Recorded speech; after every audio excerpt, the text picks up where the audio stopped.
हम आज शपथ लेते हैं भारत को हिंदू राष्ट्र बनाकर रहेंगे। हम आज शपथ लेते हैं 24 घंटे में 1 घंटा सनातन के लिए कार्य करेंगे। हम आज शपथ लेते हैं अपने बच्चों को पक्का सनातनी बनाएंगे। हम आज शपथ लेते हैं गाय, गंगा, गीता, गौरी, गायत्री, गोपाल इनकी मर्यादा सुरक्षित रखेंगे। संत और ग्रंथ के अनुसार चलेंगे। जीवन भर सनातन के लिए जिएंगे, सनातन के लिए मरेंगे। अस्सलाम वालेकुम रहमतुल्लाहि व बरकातुहू। दोस्तों, अब भारत हिंदू राष्ट्र बनने में ज़्यादा वक्त नहीं लगेगा। ये मैं नहीं कह रहा हूँ, बल्कि बड़े बड़े न्यूज़ वाले और धीरेन्द्र शास्त्री और बड़े बड़े लोग कह रहे हैं। कहने के पीछे रीज़न और वजह ये है दोस्तों कि बागेश्वर धीरेन्द्र शास्त्री ने एक पद यात्रा निकाला हुआ है। उसका मकसद, उसकी मंशा ये है कि हम पैदल चल चल करके तमाम हिंदुओं को, मुसलमानों को अपनी तरफ खींचेंगे। हम बताएंगे कि ये भारत, ये इंडिया, ये हिंदुस्तान जो है वो हिंदू राष्ट्र बन करके ही रहेगा। और हैरानी की बात यह है दोस्तों कि इस पद यात्रा में बड़े बड़े लोग भी शामिल हो रहे हैं और कहा जा रहा है कि 2029 तक जो है भारत पूरे तौर पर अच्छे तरीके से हिंदू राष्ट्र बन जाएगा। ये कोई नई बात नहीं है दोस्तों। हर दौर में हर शख्स ने चाहा कि हम अपने तरीके से प्रदर्शन करके, अपने तरीके से लोगों तक आवाज पहुंचा करके इस भारत को हिंदू राष्ट्र घोषित कर दिया जाए। लेकिन धीरेन्द्र शास्त्री ने जो अब कदम उठाया है, इसमें बहुत सारे लोग शामिल हो रहे हैं। कुछ लोग मेरे पास वीडियो क्लिप भेजा कि आप देखिए कि इस पदयात्रा में बड़े क्रिकेटर है ना, वरुण धवन भी शामिल है और शिल्पा शेट्टी जो बड़ी हीरोइन है और उसके हस्बैंड जो है राज कुंद्रा, ये भी शामिल होना चाह रहे हैं। तो मैं जब इसकी डिटेल पता किया ना दोस्तों, तो मेरे पैरों तले से जमीन खिसक गई। क्योंकि इसकी हकीकत ये है कि वरुण धवन उस यात्रा में इस वजह से शामिल हुए थे क्योंकि उनके घर पर ईडी का छापा पड़ा था।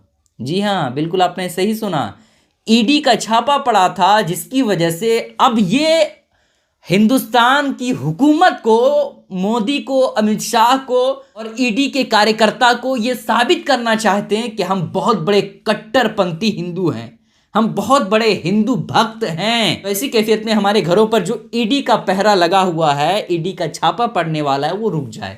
इस वजह से ये पद यात्रा में शामिल हुए हैं वरुण धवन जो क्रिकेटर हैं, और शिल्पा शेट्टी और उसके जो हस्बैंड है राज कुंद्रा, ये इस वजह से शामिल होना चाहते हैं चूंकि इनके हस्बैंड पर बहुत गलत काम, गंदा काम करने का पर्दाफाश हुआ था, है ना। और इन दोनों पर 60 करोड़ का घपला करने का मामला सामने आया था, जिसकी वजह से ये चाह रहे हैं कि हम इस यात्रा में शामिल होकर के अपनी हिंदू भक्ति को लोगों के सामने पेश करें और ये बताएं हुकूमत को कि हम बहुत बड़े कट्टरपंथी हिंदू हैं।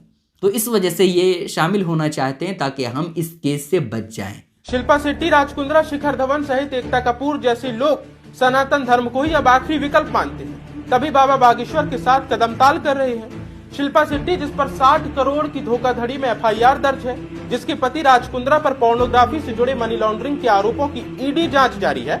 राजपाल यादव, जिसे 2010 में 5 करोड़ की लोन रिकवरी मामले में दिल्ली हाईकोर्ट ने 3 महीने की सिविल जेल की सजा सुनाई और चेक बाउंस के 7 मामलों में कुल 11.2 करोड़ के फाइन का आदेश है, वो भी सहयोगी बन चुके हैं। शिखर धवन, जिस पर बैटिंग ऐप के मामले में जांच के साथ ईडी ने जिसकी 11.14 करोड़ की संपत्ति अटैच की है। एकता कपूर, जो आल्ट बालाजी पर पॉक्सो एक्ट के तहत केस में है, जिस पर सैनिकों के अपमान पर कोर्ट ऑर्डर और पुलिस सहित ईडी जांच चल रही है। इन जैसे कई लोग सच्चे श्रद्धालु के साथ मिलकर के हिंदू राष्ट्र के निर्माण और बाबा बागेश्वर के जयकारे में संलिप्त और लीन दिखाई दे रहे हैं। जो बड़े बड़े लोग इसमें शामिल होने की कोशिश कर रहे हैं, उसके पीछे बहुत बड़ी बड़ी वजह भी मौजूद है। ठीक है, कुछ मुसलमान भी इसमें शामिल हुए हैं जो सिर्फ नाम नेहाद वाले मुसलमान हैं, सिर्फ उनका नाम मुसलमान है लेकिन काम जो है उनका सब गैरों के तरीके पर है। वो भी शामिल हुए इस यात्रा में और वो कह रहे हैं कि जल्दी से जल्दी जो है इस हिंदुस्तान को हिंदू राष्ट्र बना दिया जाए। मैं बस इतना ही कहना चाहूँगा कि ये मुल्क जमहूरी मुल्क था, जमहूरी मुल्क है और जमहूरी मुल्क इंशाअल्लाह ताला क़यामत तक रहेगा। चूँकि अगर बीजेपी चाहती इस मुल्क को, हिंदुस्तान को हिंदू राष्ट्र बनाना, तो वो कब की बना चुकी होती। चूँकि ज़्यादातर राज्यों में उन्हीं की हुकूमत है, उन्हीं के सीएम मौजूद हैं, तो इसी कैफियत में जब वो चाहते कर देते। लेकिन नहीं, इनको हिंदू राष्ट्र से कोई मतलब नहीं है, इनको किसी और चीज़ से मतलब है। बीजेपी के नेताओं को मतलब है वोट बैंकिंग से। हिंदू मुसलमान आपस में दंगे करे, आपस में फसाद करे, आपस में लड़े झगड़े, तो इसी कैफियत में उसका फ़ायदा होगा, वोट बढ़ेगा, है ना। तो उसका मकसद यही है और कुछ मकसद नहीं है। अब धीरेन्द्र शास्त्री की हैरानी वाली वीडियो मैंने देखा, भैया 2-3 किलोमीटर पैदल चले, उसके बाद इनके पैर में तो सूजन आ गया, इनको बुखार लगने लगा, है ना। बाकायदा डॉक्टर को बुलाया अपना चेकअप करवाने के लिए और तब जाकर के इसकी तबीयत सही हुई। मेरे जहन में एक बात आ रही थी कि ये खुद दूसरों का इलाज करते थे पर्ची देख करके और उसकी भविष्य का मुकम्मल डिटेल बता देता था कि तुम क्या करने वाले हो, क्या कर चुके हो और आगे क्या होगा। लेकिन अब ये जो है बाबा जब बीमार पड़े हैं, खुद जब कमज़ोर थोड़ा हुए हैं 2-3 किलोमीटर चलने पर, जो आम आदमी बच्चा भी चल सकता है ना, तो अब इसको जो है डॉक्टर की पड़ी है, बिल्कुल थर्मामीटर जो है मुंह में लगाया हुआ और देख रहा कि कितना डिग्री बुखार है। ठीक है, तो ये सब सिर्फ और सिर्फ घपलेबाजी है। ये पर्ची वाले बाबा सिर्फ फ्रॉड वाले बाबा हैं, इसका कोई हकीकत से ताल्लुक़ नहीं है। शंकर आचार्य ने बहुत अच्छी बात इनके हवाले से कही है, ज़रा आप उनकी वीडियो देख लीजिए। मूर्खता नहीं है ये धीरेन्द्र शास्त्री, ये तुम्हारे गुरु की मूर्खता है कि तुम्हारे जैसा चेला उसने पैदा किया। देखिए, खंडहर जो है वो बताता है कि इमारत कितनी बुलंद थी, ऐसे ही शिष्य बताता है कि उसका गुरु कितना योग्य था। और अगर शिष्य मूर्ख है तो उसका गुरु, ये उनकी तारीफ कर रहे हैं, है ना। ये कह रहे हैं कि जिस तरह से गुरु था उसी तरह से चेला भी निकला। इस वीडियो को शेयर ज़रूर कीजिएगा। अस्सलाम वालेकुम रहमतुल्लाहि व बरकातुहू।